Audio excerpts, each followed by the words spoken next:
While checking, we just discovered that Kaduna, for instance, now remember, it was also grabbing the headlines for security at that time. But ever since the former governor died, it's been sort of calm. And so has any of such thought popped up in your security committee meetings?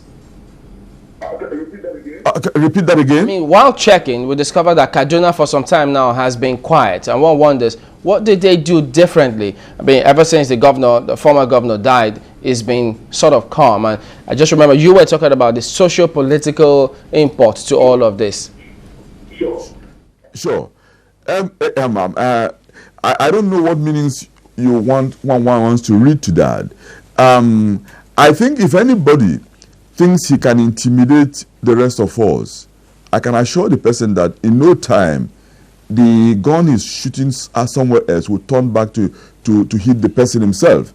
The real thing is that in Kaduna is that, again, I would say the people themselves have, as it were, they are more participatory in the security.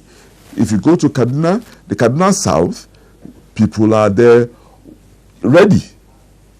And I think that all I'm saying is that people should be much more ready.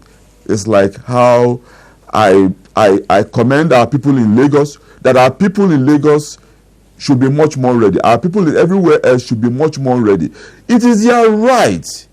They must assert their right for self-defense. What do I mean?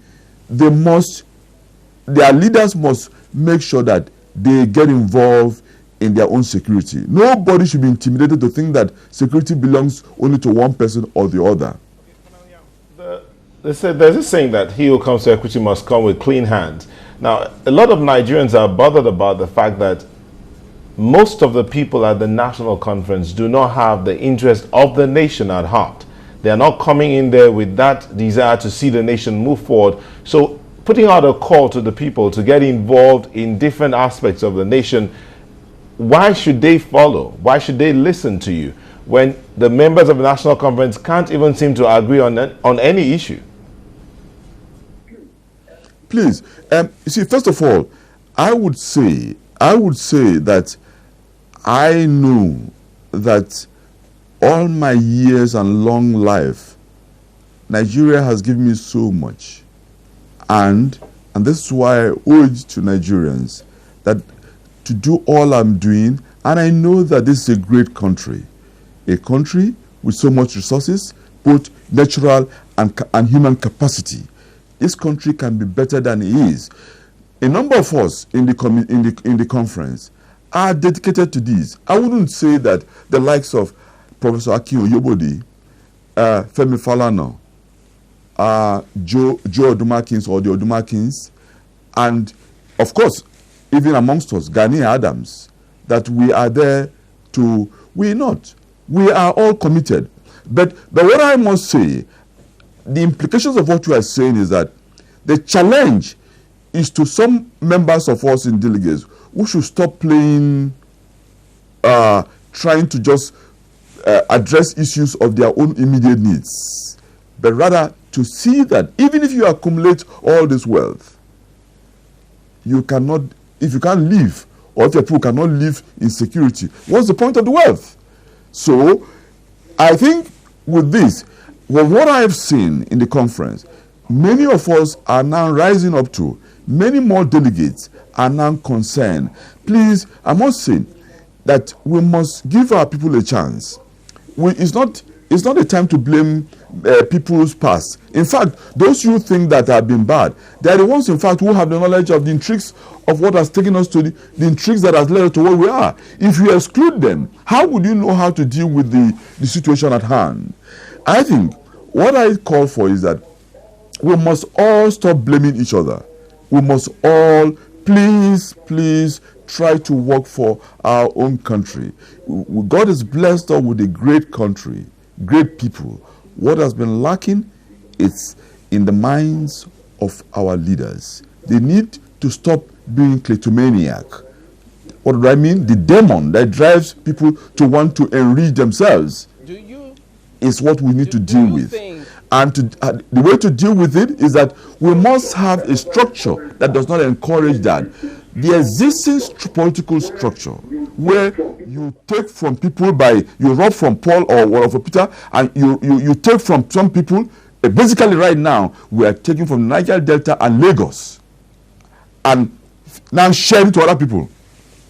We have to stop, because if Lagos, which is creating so much VAT, creating so much invisible earnings, is not being rewarded accordingly, and Niger Delta, where resources are coming, are not being rewarded accordingly, you now hold the money in the center.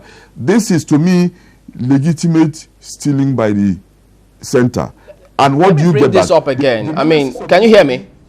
Because the late NSC, I mean, it's on record, so we could refer to matters on record at any point in time. He did say at the time, while we're still grappling with all of this, it appears as though we're still out though, that they should look to the political class in some cases about this insurgency.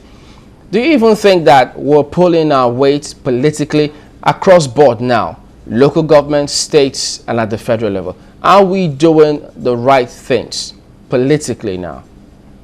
No, we're not. No, we're not. We're not. I mean, if you watch, is there any? There's not much of local governance at the local level. We pay lip service to it because the local governments are dependent on collecting money from the center, and then it's like they go and collect and share, and then they all disperse. But where you now devolve power back to the people, to the states, and in turn to the local governments, they get their money, they generate their money from the local will ensure that they get back services. As we who live in Lagos are experiencing, where you pay, he who pays dictates the tune. At the moment, we have a structure whereby we have this joint venture between a parastatal of government and oil companies. They create the wealth, and then they pay us rent, as it were. And then we have become laymen. We are no more participatory in the economy. We just we take money and share and then start spending. But when you respect the dignity of man to determine how he wants to live his life and how he wants to be part of the process that creates his own wealth,